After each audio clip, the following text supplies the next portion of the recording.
हर हर महादेव।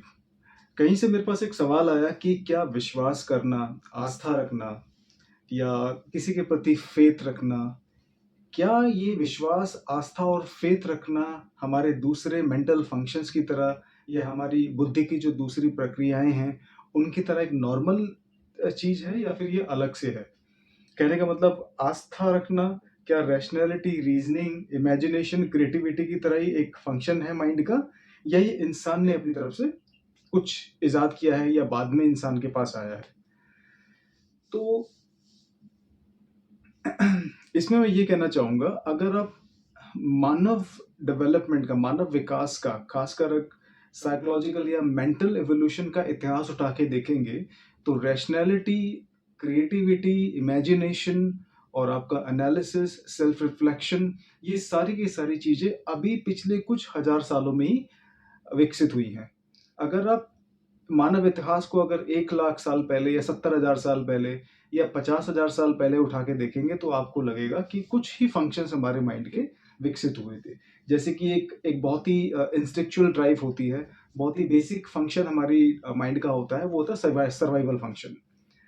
हमारे पास सबसे पहला जो जो हमारा जो मस्तिष्क का जो हिस्सा डेवलप हुआ था, आज उसको हम सबकॉन्शियस माइंड कहते हैं। सबकॉन्शियस माइंड हमारा हजारों लाखों साल से विकसित होता आ रहा है और अभी भी ये विकसित होता है। लेकिन अगर हम हमारी जो रीसेंट कैपेबिलिटीज़ हैं, हमारी जो हाल ही में विकसित हुई जो मानसिक और जो मेंटल कैपेबिलिटीज़ हैं, जो मेंटल फंक्शंस हैं, उनके अंदर हमारा रैशनैलिटी, हमारी रीज़निंग और हमारी क्रिएटिविटी, एनालिसिस, इमेजिनेशन, ये सारी की सारी अभी हाल ही में विकसित हुई मानसिक एक तरह से कैपेबिलिटी है। लेकिन अगर आप बात करें कि विश्वास करना, आस्था रखना या किसी चीज़ में फ़ेथ रखना, ये भी बहुत ही नॉर्मल फ़ंक्शन है। हाँ, लेकिन कभी-कभी क्या होता है कि किसी चीज़ में विश्वास रखना, किसी चीज़ में फ़ेथ रखना या किसी चीज़ के अंदर आस्था होना, आपके मतलब तत्व के आधार पे होने वाली चीज़ को चैलेंज करता है। जहाँ पे तत्व होते हैं, जहाँ पे प्रूफ़ होता है, जहाँ एविडेंस होता है, वहाँ पे विश्वास की ज़रूरत नहीं होती। और विश्वास के भी आप 2-3 इसके उदाहरण ले सकते हैं। जैसे कि समाज के अंदर कितने लोग विश्वास करते हैं या इस धरती पे कितने लोग विश्वास करते हैं या कितने लोगों का विश्वास के प्रति विश्वास है। क्योंकि हमारी एक टेंडेंसी है कि हम we want to believe in belief. हम एक नेचुरल तौर पे या हमारे बचपन से पालन-पोषण या हमारे माइंड का एक फंक्शन ऐसा होता है कि हम विश्वास के अंदर विश्वास करने में बहुत मजबूर होते हैं। उसका कारण ये नहीं कि हम मांस विश्वास करना या आस्था रखना या किसी चीज़ में फ़ेथ रखना हमारा एक नेचुरल मेंटल फंक्शन है। इसके लिए हम खुद ही ज़िम्मेदार हैं।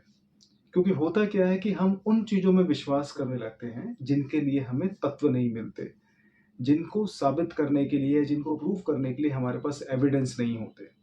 तो उन चीज़ों में हम खासकर विश्वास करने की कोशिश करते हैं। अच्छा, यहाँ पे जो ये सवाल पूछा गया है कि विश्वास करना भी रीज़निंग की तरह या एनालिसिस की तरह या क्रिएटिविटी की तरह एक मेंटल फंक्शन है या ये बाद में विकसित हुआ है? अगर आप मानव इतिहास उठा के देखेंगे, तो जो मस्तिष्क का जो सबसे पहला और सबसे पुराना हिस्सा जो विकसित हुआ था, जो अभी तक विकसित हो रहा है, उसको हम कहते हैं सबकॉन्शियस माइंड। और एक चीज़ मैं आपको बताना चाहूँगा, माइंड अभी कंप्लीटली इवॉल्व या कंप्लीटली डेवलप नहीं हुआ है। और अगर आप साइंटिफिक पॉइंट ऑफ व्यू से देखेंगे, तो एक आम इंसान का जो जो माइंड है, जो उसकी साइकोलॉजिकल डेवलपमेंट है, वो मात्र कुछ प्रतिशत ही विकसित हो पाती है उसके पूरे जीवन काल में। और हमारे पास जितनी भी टेक्निक या टूल्स हैं साइकोलॉजिकल कैपेबिलिटी को या मेंटल कैपेबिलिटी को चेक करने के लिए या नापने के लिए, वो एक्चुअली मौजूदा जो हमारी विकसित जो हमारी साइकोलॉजिकल कैपेबिलिटी जो अभी फिलहाल जो डेवलप्ड है, उसके अनुसार डेवलप किए गए हैं। तो बहुत सारे जो मेंटल फंक्शंस हैं, वो अभी हमें खुद भी नहीं पता। अगर आप इंटेलिजेंस थ्योरी उठा के देखेंगे, तो जैसे कि आपका लॉजिकल इंटेलिजेंस, मैथमेटिकल इंटेलिजेंस और आपका musical intelligence, kinesthetic intelligence, emotional intelligence, ठीक है? ये बहुत ही कॉमन थ्योरीज हैं जो हम सब लोग जानते हैं। कुछ एक थ्योरीज है, जैसे टेलीपैथिक इंटेलिजेंस होती है। मतलब आप बिना किसी भी चैनल के मदद के अलावा आप दूसरे व्यक्ति तक अपना मैसेज पहुंचा पहुंचा सकते हैं। तो ये जो माइंड के जो फंक्शंस हैं, ये भी पूरी तरह उजागर नहीं हुए हैं, ना ही इनके बारे में पूरी तरह भी कुछ पता लगाया जा चुका है, और ना ही ऐसा कोई यंत्र या ऐसी कोई टेक्नोलॉजी है या कोई साइकोलॉजिकल टूल ऐसा है जो इस बारे में बता सके कि माइंड के और क्या-क्या फंक्शन हैं जिनको हम इस्तेमाल में ला सकते हैं।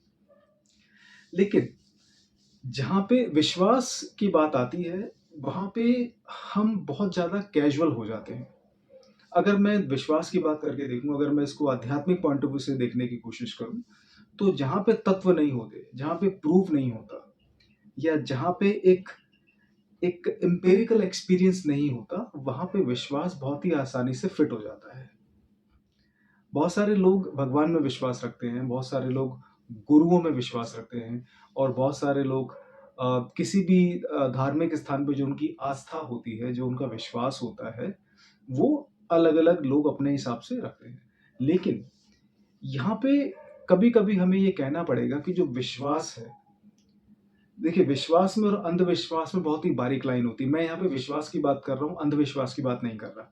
विश्वास एक बहुत ही स्ट्रॉन्ग एनर्जी की तरह काम करता है। आजकल के आध्यात्मिक गुरु जिनको मैं सुनता हूँ कि आप क्या कहते हैं कि मैं भगवान में विश्वास क्यों करूँ? मैं भगवान में आस्था क्यों रखूँ? क्योंकि मुझे खुद ही अपने आप को रियलाइज़ करना है। बहुत सारे लाखों करोड़ों लोग हिंदुस्तान में हैं, या अगर अगर आप पश्चिमी सभ्यता उठा के देखें तो वहाँ भी ऐसे करोड़ों लोग हैं जिनको जीसस क्राइस्ट के बारे में कोई सेल्फ रियलाइजेशन नहीं हुआ है, लेकिन फिर भी वो विश्वास रखते हैं। उनको विश्वास है कि एक दिन जीसस क्राइस्ट अपनी मतलब जो दोबारा इस दुनिया में आएँगे और समाज को एक दिशा देने की कोशिश करेंगे। और हमारे हिंदू समाज के अनुसार भी ऐसी बहुत सारी मान्यताएँ हैं कि अगर हम विश्व इसमें विश्वास रखते हैं तो हमारा ये काम पूरा होगा। अगर हम उस स्थान पे जाके प्रार्थना करते हैं सच्चे दिल से तो हमारा ये बना हुआ काम रुका हुआ काम बन जाएगा। अगर हम वहाँ पे जाके ऐसी प्रार्थना करते हैं, कुछ चढ़ाते हैं, तो हमारा ये बना हुआ काम पूरा हो जाएगा। तो ये हमारी आस्था होती है और ये हमारी विश्वास होता है। लेकिन कभी-कभी अगर तत्व ना हो किसी चीज़ को प्रूव करने के लिए, तो ऐसा नहीं कि आपका विश्वास कमज़ोर है। हिंदू समाज के अनुसार और हमारे वेदों में और पुराणों में कई जगह ये बार-बार लिखा गया है कि आप प्रभु में विश्वास रखिए, आप परमात्मा में विश्वास रखिए, आप भगवान में विश्वास रखिए और आपका काम बनेगा। अब मैं आपको बताता हूँ कि विश्वास काम कैसे करता है। अगर कोई व्यक्ति आपसे मिले और आपको वो कहता है कि मैं आपको पसंद नहीं करता, कोई व्यक्ति आपको मिले और वो कहता है कि मैं आपसे बहुत प्यार करता हूँ, तो जैसे ही आपको ये शब्द सुनाई देंगे, जैसे ही शब्द आपके कानों में जाएँगे कि मैं आपको पसंद नहीं करता, या मैं आपसे बहुत प्यार करता हूँ, या आप बहुत अच्छे दिख रहे हैं आज, तो ये शब्द सुनने के बाद आपकी बुद्धि में, आपकी भावनाओं में, आपके शरीर के अंदर एक ऊर्जा का संचार होता है। जब शब्द आपके कानों में जाते हैं तो आपकी परसेप्शन काम करती है। उस शब्द की एक परसेप्शन बनती है कि ये शब्द किस चीज़ को दर्शाता है। हम जब उस चीज़ को परसीव करते हैं, हम जब उस चीज़ की धारणा करते हैं, तो फिर उस धारणा का असर हमारी बुद्धि, हमारे मन, हमारी चेतना और हमारे शरीर पे होता है। तो ये तो है केवल एक शब्द की बात। अब विश्वास जो होता है, विश्वास एक शब्द नहीं है। विश्वास बहुत सारी चीज़ों को मिला के, बहुत सारे शब्दों का एक समूह, बहुत सारी मान्यताओं का समूह, और बहुत सारी जो हमारे को बचपन से बताई गई हैं, चाहे वो धार्मिक मान्यताएँ हों, चाहे वो सामाजिक मान्यताएँ हों, चाहे हमारा खुद का एक व्यक्तिगत एक्सपीरियंस क्यों ना हो।